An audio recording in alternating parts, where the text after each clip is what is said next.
दोस्तों, हम इंसानों के जीवन में ऐसे कई गुप्त राज होते हैं जिन्हें हम किसी को बताना नहीं चाहते हैं, लेकिन जाने अनजाने हम कभी न कभी खुशी में या दुख में किसी न किसी से अपने ये राज बता ही देते हैं। लेकिन ये राज यदि दूसरों के कानों में पड़ जाए तो ये हमारे लिए अच्छा नहीं होता है। इससे हमें कई तरह की परेशानियों का सामना करना पड़ता है। इन राजों के कारण हमारे घर परिवार में अशांति फैल जाती है और इन सब का कारण हम ही होते हैं। हम मूर्खतापूर्ण तरीके से खुद ही इन बातों को दूसरों तक पहुंचा देते हैं। जो बातें हमें कभी भी किसी को बतानी नहीं चाहिए, वो बातें हम जाने अनजाने किसी न किसी से कह ही देते हैं और यही हमारे दुखों का कारण भी बन जाती है। इन्हीं कारणों से हमारे घर परिवार में झगड़े और कलह होने लगते हैं और फिर बाद में हमें पछतावा होता है कि मैंने ऐसा क्यों किया। मुझे यह बात किसी को नहीं बतानी चाहिए थी। मेरी एक गलती की वजह से आज मेरे घर परिवार में झगड़े हो रहे हैं। मेरा घर अशांति से भर चुका है। मेरा इतना नुकसान हो रहा है। मेरा व्यापार चौपट हो चुका है। आज मेरी ही गलती के कारण ये सब हो रहा है। मैंने आज ये बात किसी को न बताई होती तो आज मैं भी खुशी खुशी अपना जीवन व्यतीत कर रहा होता। सब मेरी ही गलती है। लेकिन ऐसे समय पर पछतावा करके आपको कुछ लाभ नहीं होगा। इसलिए आज की जो कहानी मैं आपको सुनाने जा रहा हूं, इस कहानी के माध्यम से आपको कुछ ऐसी बातें पता चलेंगी जो आपको कभी भी किसी को नहीं बतानी चाहिए। इसलिए इस कहानी को बहुत ध्यानपूर्वक सुनिए और इसे समझने का प्रयास कीजिए। बहुत समय पहले की बात है। किसी नगरी में एक धनी सेठ रहा करता था। उस धनी सेठ के पास सब कुछ था। जो वह चाहता था वह सब उसने अपनी मेहनत से हासिल किया था। उसके पास किसी चीज की कोई कमी नहीं थी। वह अपने 2 बच्चों और अपनी पत्नी के साथ रहता था। सेठ का परिवार बहुत फला फूला हुआ था और वे बहुत ही हंसी खुशी के साथ अपना जीवन व्यतीत कर रहे थे। सेठ बहुत मेहनत करता था। वह अपने काम को नई ऊंचाइयों तक पहुंचाना चाहता था, लेकिन वह जितनी मेहनत करता था उसके फलस्वरूप उसे उतनी आमदनी नहीं हो पाती थी, जिसका कारण उसकी पत्नी थी। क्योंकि वह सेठ अपनी पत्नी को अपना सब कुछ मानता था, वह उससे कभी भी कोई बात छुपाता नहीं था। इसलिए वह सेठ अक्सर ही अपने व्यापार की सारी बातें अपनी पत्नी को बता दिया करता था। वह कहां से, कैसे और कितना धन अर्जित करता है, वह कहां से कितना धन कमाता है और कहां पर अपना धन खर्च करता है। उसकी पत्नी बहुत भोली भाली थी। वह कभी किसी को बुरा नहीं कहती थी। उसका मन बहुत साफ था और वह कभी किसी से कुछ छुपाती भी नहीं थी। जब भी कोई उससे सेठ के बारे में पूछता तो वह सेठ के बारे में सब कुछ सही सही और साफ साफ बता दिया करती थी। इस बात को लेकर सेठ और उसकी पत्नी में कई बार बहस भी हो जाती। सेठ कई बार कहता, मैंने तुम्हें कितनी बार मना किया है, मैंने तुम्हें कितनी बार समझाया है कि अपने घर की बातें कभी किसी को मत बताया करो, लेकिन तुम अपनी आदतों से बाज नहीं आती।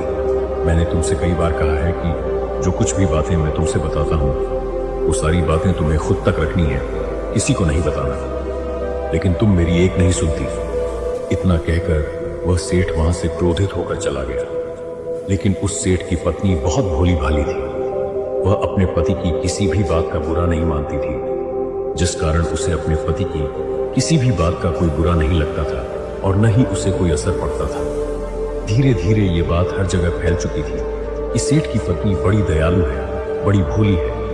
उससे जो कोई भी सेठ के बारे में पूछता है उसकी नसीब उसे वह सारी बातें खुशी खुशी बता देती है। एक दिन सेठ का एक मित्र उससे मिलने आया। उसने सेठ से कहा, मित्र, तुम ऐसा क्या करते हो जिससे तुम दिन ब दिन इतना धन कमा रहे हो और मैं तुम्हारे साथ रहकर भी अपना सामान बेच नहीं पा रहा, मैं तुम्हारी तरह धन नहीं कमा पा रहा। आखिर क्या राज है, मुझे भी बताओ। लेकिन सेठ ने उसे साफ साफ इनकार कर दिया। उसने उसे कोई भी बात नहीं बताई।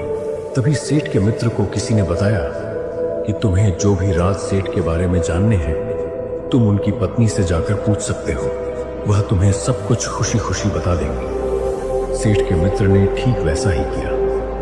वह उनकी पत्नी के पास गया और उनसे कहने लगा।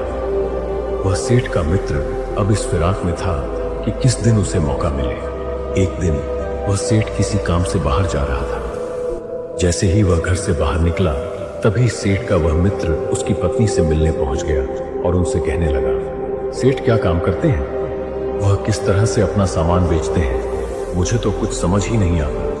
वह इतना धन कमाते हैं, आखिर भला वह अपना व्यापार कैसे करते हैं? और हम दिन भर यहां पर घूमते रहते हैं, लेकिन हमारा तो कोई व्यापार ही नहीं होता। हम न तो कोई सामान बेच पाते हैं, न ही धन कमा पाते हैं। आखिर सेठ अपना सामान कैसे बेच लेते हैं? सेठ के मित्र की वह बात सुनकर सेठानी ने उसे सारी की सारी बातें साफ साफ बता दी कि सेठ किस तरह से अपना व्यापार करते हैं, किस तरह से वह जगह जगह जाकर अपना सामान बेचते हैं और कैसे वह अत्यधिक धन कमा पाते हैं। सेठानी की वह सारी बातें सुनकर सेठ का मित्र वहां से चला जाता है और अगले दिन वह भी ठीक उन्हीं जगहों पर जाता है जहां पर वह सेठ जाया करता था, लेकिन उन जगहों पर जाकर सेठ से कम कीमत पर वह उनका मित्र अपना सामान बेचने लगा, जिस कारण सेठ का व्यापार धीरे धीरे कम होने लगा और उसकी जगह सेठ के उस मित्र का व्यापार धीरे धीरे बढ़ने लगा। अब लोग केवल उसी से अपनी वस्तुएं खरीदते थे, क्योंकि वह सेठ से कम कीमत पर अपना सामान बेचता था। जब सेठ को यह बात पता चली कि उनका मित्र भी अब उन्हीं नगरों में जाकर अपना सामान कम कीमत पर बेच रहा है, तो सेठ ने अलग अलग नगरों में जाकर अपना सामान बेचना शुरू किया। लेकिन सेठ का वह मित्र अभी रुका नहीं था। वह उस सेठानी के पास जाकर सेठ के बारे में सब कुछ पता कर लेता और वह उन नगरों में भी जाने लगा जिन नगरों में सेठ अब जाने लगा था। हर रोज सेठ नए नगर ढूंढता और वहां पर जाकर अपना सामान बेचता, लेकिन उनके पीछे पीछे उनका वह मित्र भी उन्हीं नगरों में जाने लगा और अपने सामानों को कम दाम पर बेचने लगा। ऐसा करते करते कई दिन बीत गए और अब सेठ को कोई नए नगर नहीं मिल रहे थे जहां पर जाकर वह अपना सामान बेच सके। और जब भी वह सेठ उन नगरों में जाकर अपना सामान बेचने का प्रयास करता तो ज्यादा कीमत होने के कारण कोई भी उनसे सामान नहीं खरीदता और उस सेठ के मित्र ने सभी जगहों पर अपना कब्जा कर लिया। कम कीमत पर सामान देकर उसने सभी का भरोसा जीत लिया था। यह सब देखकर सेठ समझ चुका था कि यह उसकी पत्नी का ही कार्य है। वह बहुत दुखी था, बहुत निराश था। वह आकर अपनी पत्नी से कहता है, तुम्हें तो कुछ भी बताना बेकार है। आज तुम्हारे कारण ही हमारा व्यापार चौपट हो गया। तुम्हारे मुंह में कोई भी बात नहीं टिक सकती। तुम्हारी वजह से आज मैं व्यापार में हर जगह मार खा रहा हूं। तुम मूर्ख हो, तुम्हें कुछ समझ नहीं आता। मैंने तुम्हें कई बार समझाया। मैंने तुम्हें कितनी बार कहा था कि घर की बातें कभी किसी को नहीं बतानी चाहिए, लेकिन देखो आज तुम्हारे कारण क्या हो गया। और यदि तुम्हारी यही आदत रही तो वह दिन भी दूर नहीं जब हम सड़क पर आ जाएंगे और हमारे पास कुछ नहीं होगा। सेठ की आवाज सुनकर उनकी पत्नी सेठ से कहती है, अरे आप मुझ पर क्यों चिल्लाते हो? मैंने क्या किया? अगर आप अपना काम ठीक से नहीं कर पा रहे हो तो इसमें मेरी क्या गलती है? अगर आपको लगता है कि आप मेरा और मेरे बच्चों का पेट नहीं भर सकते तो कोई बात नहीं, हम खुद ही मेहनत कर लेंगे और खुद ही कमा और खा लेंगे। हमें आपकी कोई जरूरत नहीं। यह बात सुनकर सेठ अत्यधिक क्रोधित हो उठा और क्रोध के कारण वह वहां से चला गया। वह वहां से निकलकर अपने एक मित्र के पास पहुंचा और उसे अपने मन की सारी बातें बता दी। कैसे उसकी पत्नी ने उसका व्यापार पूरी तरह से चौपट कर दिया, किस तरह से उसने उसके व्यापार के सारे राज खोल दिए और किस तरह से उसी के एक मित्र ने उसका व्यापार उससे छीन लिया। लेकिन वह सेठ जिस मित्र से मिलने गया था वह भी कम नहीं था। वह मन ही मन यह सोच रहा था कि यह भी कैसा मूर्ख है। जब यह जानता था कि इसकी पत्नी के पेट में कोई बात नहीं पचती तो वह भला अपनी बातें अपनी पत्नी को बताता ही क्यों था। और अब देखो क्या हो गया, और अब यह मेरे पास रोने आया है। लेकिन अब क्या फायदा। लेकिन ऊपर से सेठ का वह मित्र उसे झूठा दिलासा देते हुए कहता है, कोई बात नहीं मित्र, आज अगर हार हुई है तो कल जीत भी होगी। आज अगर तुमने व्यापार में मार खाई है तो कल एक बार फिर से तुम अपने व्यापार को फिर खड़ा कर पाओगे। हिम्मत मत हारो, तुम एक बार फिर से अपने आप को साबित करो। लेकिन मन ही मन सेठ का वह मित्र सेठ पर हंस रहा था और बहुत खुश भी हो रहा था। वह सेठ वापस अपने घर लौट गया, लेकिन अब हर रोज वह अपनी पत्नी को ताने मारता, बहस करता और पूरे घर में कलह होता, झगड़े होते। धीरे धीरे यह बात पूरे नगर में फैल गई और जिस सेठ की लोग पूरे नगर में इज्जत किया करते थे, सम्मान किया करते थे, आज वही लोग सेठ पर हंस रहे थे, सेठ का अनादर कर रहे थे। आज वही लोग उस सेठ का मजाक बना रहे थे और उस पर हंस रहे थे। देखते ही देखते ऐसे ही कई दिन बीत गए और सेठ के पास जो धन था अब वह भी खत्म हो चुका था। सेठ के पास अब अपने जीवन चलाने के लिए कुछ भी पैसे नहीं बचे हुए थे। सेठ यहां वहां भटकने लगा, मदद मांगने लगा, लेकिन आज उसकी कोई मदद करने के लिए भी तैयार नहीं था। उसकी खराब आर्थिक स्थिति देखकर हर कोई पीछे हट जाता और यह देखकर सेठ रो पड़ता। वह उनके सामने हाथ जोड़ता, विनती करता। ठोकरें खाने के बाद वह सेठ घर वापस लौट रहा था, लेकिन उसे कुछ भी समझ नहीं आ रहा था कि वह क्या करे। आखिर कैसे वह अपनी आर्थिक स्थिति को फिर से एक बार मजबूत कर सके, किस तरह से वह अपने परिवार को एक बार फिर अच्छा जीवन दे सके। लेकिन फिर भी वह दर दर काम के लिए घूम रहा था। वह काम तलाश कर रहा था जिससे वह अपने परिवार को 2 वक्त का भोजन कराने में सक्षम हो सके, लेकिन उसे कहीं पर कोई काम नहीं मिल रहा था, जिस कारण वह निराश और हताश होकर सिर झुकाए अपने घर की ओर आगे जा रहा था। उसी मार्ग से एक गुरु भी गुजर रहे थे। वह गुरु बहुत आत्मज्ञानी थे। वह सेठ को देखकर यह समझ चुके थे कि यह व्यक्ति अंदर से टूट चुका है। इसने अपनी हिम्मत, अपना हौसला खो दिया है और अब इसमें कुछ भी करने की क्षमता नहीं बची। तभी वह गुरु उस सेठ की ओर इशारा करते हुए कहते हैं, क्या बात है बेटा, तुम बहुत परेशान लग रहे हो, मानो तुम अंदर से पूरी तरह से टूट चुके हो। आखिर तुम्हारे इस दुख का कारण क्या है, मुझे बताओ। वह सेठ उन गुरु की आवाज सुनकर जोर जोर से रोने लगा और उनके चरणों में झुक गया और उनसे कहने लगा, हाँ महाराज, मैं बहुत परेशान हूं, मैं बहुत दुखी हूं। मुझे समझ नहीं आ रहा कि मैं क्या करूं। ये मेरे साथ क्या हो गया और ये मेरे साथ क्यों हुआ। सेठ की आवाज सुनकर वह गुरु उस सेठ से कहते हैं, आखिर बात क्या है बेटा। तभी वह सेठ उन गुरु के सामने दोनों हाथ जोड़े हुए उनसे कहता है, हे महाराज, मैं तो अपनी पत्नी से बहुत प्रेम करता हूं। मैं उसे अपने जीवन की संगिनी मानता हूं। मेरे लिए वह सब कुछ है, इसलिए मैं उससे कभी कोई बात नहीं छुपाता। मैं उसे अपने जीवन की सारी बातें बेझिझक बता देता हूं और उसे मेरे बारे में हर एक बात पता भी होनी चाहिए, लेकिन वह सारी बातें पचा नहीं पाती। उसने अपने घर के सारे राज दूसरों को बता दी, जिस कारण मेरा अच्छा खासा व्यापार चौपट हो गया। मेरे एक मित्र ने मुझे धोखा दे दिया। उसने मुझसे मेरा सारा व्यापार छीन लिया, क्योंकि मेरी पत्नी ने उसे वो सारे राज बता दिए थे जो मैंने उसे बताए थे। उस सेठ की आवाज सुनकर वह गुरु उस सेठ से कहते हैं, बेटा, इसमें तुम्हारी पत्नी का कोई दोष नहीं, दोष तो तुम्हारा है और इसकी वजह तुम खुद ही हो। जब तुम यह बात अच्छी तरह से जानते थे कि तुम्हारी पत्नी कोई भी बात पचा नहीं पाती और वह दूसरों को सारी बातें में बेझिझक बता देती है, तो तुम्हें उसे कोई भी बात नहीं बतानी चाहिए थी जिससे तुम्हारा बुरा हो। ऐसी बातों को हमेशा अपने तक ही रखना चाहिए, फिर चाहे वह तुम्हारी जीवन संगिनी हो या फिर तुम्हारा कोई सगा संबंधी या फिर तुम्हारा कोई सबसे अच्छा मित्र। यदि तुम अपने जीवन में एक बार फिर सफलता पाना चाहते हो तो आगे चलकर ऐसी गलती दोबारा मत करना। इसलिए आज जो 7 बातें मैं तुम्हें बताने जा रहा हूं, इसे गौर से सुनना और इसे अपने जीवन में उतारने का प्रयास करना। यदि तुमने ये गलतियां फिर दोहराई तो शायद फिर से तुम एक बार इसी तरह सड़क पर आ जाओगे। और यदि तुमने इन 7 बातों को अपने जीवन में उतार लिया तो इसके बाद तुम्हें दुख छू भी नहीं पाएंगे, तुम्हारे जीवन में कभी कोई मुसीबत नहीं आएगी।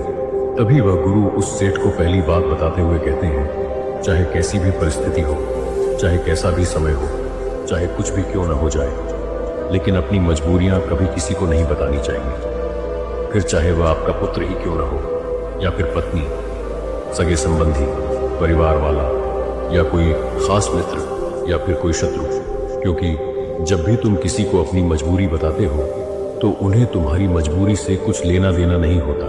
वह तो केवल अपना मतलब ढूंढते हैं और उसमें अपना फायदा निकालने का प्रयास करते हैं। वह तुम्हारी मजबूरी का फायदा जरूर उठाएंगे और वह तुम्हें नीचा दिखाने का प्रयास करेंगे। हम आसपास के लोगों को अपना समझते हैं, जिस कारण उन्हें अपने घर की बातें, अपनी मजबूरियां बता देते हैं ताकि वे हमारी सहायता कर सकें, हमारी मदद कर सकें। लेकिन जिससे भी हम यहाँ सारी बातें बताते हैं, उन्हें इनसे कोई मतलब नहीं होता।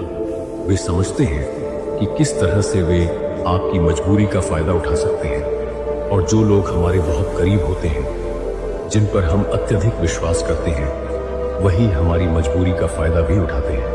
यदि तुम्हारे पास 2 रोटियां कमाने की क्षमता है और तुम्हारे घर में 2 ही रोटियां हैं, तो उसे खाकर सो जाओ। लेकिन कभी किसी को यह मत कहो कि मैं केवल 2 ही रोटियां कमा पाता हूं और हमें केवल 2 ही रोटियां खाने को मिलती हैं। कभी भी अपनी मजबूरी किसी के सामने साझा मत करना। आगे वह गुरुवर उस सेठ से कहते हैं कि अतीत में हुई गलतियां और भविष्य की रणनीतियां कभी किसी के साथ साझा मत करना। अतीत में तुमने क्या किया, क्यों किया और कैसे किया, ये बातें कभी किसी को नहीं पता चलनी चाहिए। यदि ये किसी को पता चल जाए तो हो सकता है कि वह तुम्हारा सबसे बड़ा मित्र ही तुम्हारा सबसे बड़ा शत्रु बन जाए और वह तुम्हारी उस कमजोरी का फायदा उठाने लगे। इससे तुम्हारे लिए एक और शत्रु बढ़ जाएगा और तुम्हें अपने जीवन में आने वाली और भी कठिन परिस्थितियों का सामना करना पड़ेगा। लेकिन हम जाने अनजाने अपने वो सारे राज अपने मित्रों के सामने, अपने सगे संबंधियों के सामने खोल देते हैं और अपने अंधेरे पक्ष को खुद दुनिया के सामने रख देते हैं, जिससे भविष्य में लोग आपको उसी नजर से देखते हैं जो नजर आपने उन्हें दी है। जैसे कि मान लीजिए अनजाने में आपसे अतीत में कोई गलती हुई है जिसके बारे में लोगों को पता नहीं था, लेकिन आपने उन्हें अपने बारे में सब कुछ बता दिया, तो वे लोग आपको हमेशा ही एक अपराधी की नजर से देखेंगे। लेकिन अगर आपने उन लोगों को अपनी उस गलती के बारे में न बताया होता, तो उन लोगों को कभी इसके बारे में पता ही नहीं चलता और जब भी उन्हें मौका मिलेगा तो वे आपकी इस कमजोरी का फायदा भी अवश्य उठाएंगे और आपको नीचा दिखाने का हर मुमकिन प्रयास भी करेंगे। ऐसे लोग आपको कभी भी ऊंचा उठने का मौका तक नहीं देंगे और यह भी हो सकता है कि ये आपके बने बनाए काम को भी बिगाड़ दें। इसलिए हमें कभी भी अपने अतीत की गलतियों को किसी के साथ साझा नहीं करना चाहिए। हो सकता है कि वे हमारी योजनाओं में बाधा उत्पन्न करें और यदि गलती से भी हमारी रणनीतियां हमारे शत्रु तक पहुंच गईं, तो वह हमारे काम को कभी सफल नहीं होने देगा। इसलिए भूलकर भी अपने भविष्य की रणनीतियां किसी को नहीं बतानी चाहिए, चाहे वह आपका कितना भी अच्छा मित्र ही क्यों ना हो, चाहे वह आपके सगे संबंधी ही क्यों ना हो, चाहे वह आपके परिवार में से ही कोई क्यों ना हो। आगे वह गुरुवर उस सेठ को तीसरी बात बताते हुए कहते हैं कि अपने घर की छोटी से छोटी, बड़ी से बड़ी कोई भी बात कभी किसी के साथ साझा नहीं करनी चाहिए, फिर चाहे वह आपके पुत्र और आपके बीच की ही बात क्यों ना हो, या फिर आपकी पत्नी और आपके बीच की बात क्यों ना हो, भाई और भाई के बीच की, बहन और भाई के बीच की, पिता और पुत्र के बीच की। यदि आप ये सारी बातें बाहर जाकर यह सोचकर बताते हैं कि आपका कोई हमदर्द होगा जो आपका दुख समझेगा, तो यह सोचना आपका गलत है। यदि आप ये सारी बातें बाहर किसी को भी बताते हैं, तो इससे आप बाहर वालों को अपने घर में आने का मौका देते हैं। आप तो यह सोच रहे होंगे कि यदि हम अपनी ये बातें अपने किसी खास मित्र से या किसी ऐसे इंसान से बताते हैं, तो वह हमें सही राय देगा, हमें सही मार्ग दिखाएगा और इस झगड़े को सुलझाने का सही उपाय बताएगा। लेकिन वह इस झगड़े को सुलझाना नहीं चाहता, बल्कि इस झगड़े को और बढ़ा देता है। आप तो उसे अपना खास समझकर उसे ये बातें कहेंगे, लेकिन वह तो इस बात को न जाने कितने लोगों से कहेगा और यह बात धीरे धीरे आग की तरह फैल जाएगी। और जब हर कोई आपके परिवार के बारे में इस तरह से बातें कर रहा होगा, तो पूरे गांव में, पूरे नगर में आपकी जो मान प्रतिष्ठा है, जो सम्मान है, वह खत्म हो जाएगा और फिर आप चाहकर भी उस समाज में ऊपर नहीं उठ पाएंगे, क्योंकि लोग आपको यह कहकर नीचा दिखाने लगेंगे कि पहले अपना घर तो संभाल लो। इसलिए हमारे परिवार में जो भी लड़ाई झगड़े होते हैं, जो भी कलह होता है, उन्हें हमें आपस में मिलकर एक साथ बैठकर सुलझा लेना चाहिए, क्योंकि परिवार बहुत शक्तिशाली होता है। यदि यह एकजुट हो तो किसी भी समस्या का समाधान किया जा सकता है, और यदि यह परिवार अलग अलग हो जाए तो इसे टूटकर बिखरने में समय नहीं लगता, सब कुछ नष्ट हो जाता है। इसलिए दूसरे लोगों को आपके परिवार के झगड़े के बारे में हमें कभी नहीं बताना चाहिए, इससे आपको ही नुकसान होगा। लोग तो केवल तमाशा देखेंगे और वह इस तमाशे का फायदा उठाएंगे। आगे वह गुरु उस सेठ को चौथी बात बताते हुए कहते हैं कि तुम कितना कमाते हो, इसके बारे में कभी किसी को नहीं बताना चाहिए। तुम किस तरह से कमा रहे हो, कहां से कमा रहे हो, कितना कमा रहे हो और तुम्हारी कमाई का जरिया क्या है, ये सारी बातें कभी किसी को नहीं बतानी चाहिए, वरना वह तुम्हारे काम के जरिए को ही खत्म करने का प्रयास करेंगे। जिस तरह तुम्हारे मित्र ने तुम्हारे साथ किया, जहां जहां तुम अपना सामान बेचने जाते थे, ठीक वहीं वह पहुंचने लगा और वह तुमसे कम कीमत पर अपना सामान बेचने लगा, जिस कारण तुम्हारा व्यापार चौपट हो गया और तुम दर दर भटकने लगे, दर दर काम मांगने लगे। और यदि तुम किसी को यह बता देते हो कि तुम कितना कमाते हो, तो लोग तुमसे मदद मांग लेंगे, तुमसे पैसों की मदद चाहेंगे, और यदि तुम उनकी मदद नहीं करोगे तब भी उन्हें बुरा लगेगा, तब भी वह तुम्हें कोसेंगे और हो सकता है कि तुम उनकी मदद कर दो। लेकिन जब तुम्हारे ऊपर बुरा वक्त आएगा तो यह जरूरी नहीं कि वह भी तुम्हारी मदद अवश्य करे, जैसा कि आज तुम्हारे साथ हो रहा है। जब तुम आर्थिक स्थिति से मजबूत थे तब तुम लोगों की मदद किया करते थे, लेकिन आज तुम्हारी मदद के लिए कोई तैयार नहीं है, कोई तुम्हारा साथ देने के लिए तैयार नहीं। इसलिए कभी भी तुम कितना कमाते हो, कैसे कमाते हो और कहां से कमाते हो, इसके बारे में कभी किसी को नहीं बताना चाहिए। आगे वे गुरुवर उस सेठ को 5वीं बात बताते हुए कहते हैं कि कभी भी अपनी कमजोरी या ताकत किसी को मत बताना। अधिकांश लोगों को तो यह तक नहीं पता होता कि उनकी कमजोरी क्या है और ताकत क्या है, लेकिन जिन्हें पता होता है वे सच पूछो तो बुद्धिमान होते हैं। यदि तुम अपनी कमजोरी किसी को बताते हो तो वे लोग तुम्हारा फायदा उठाएंगे और इस कमजोरी की आड़ में वह तुमसे कोई ऐसा काम जरूर करवा लेंगे जिससे उनका तो लाभ होगा लेकिन तुम्हें नुकसान ही होगा।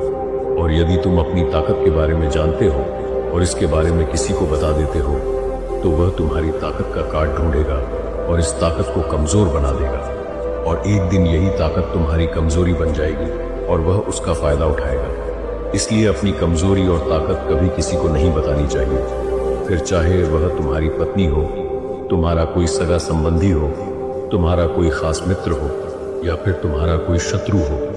ये बातें हमेशा खुद तक रखनी चाहिए और इसे अपने मन में ही दफन कर देना चाहिए।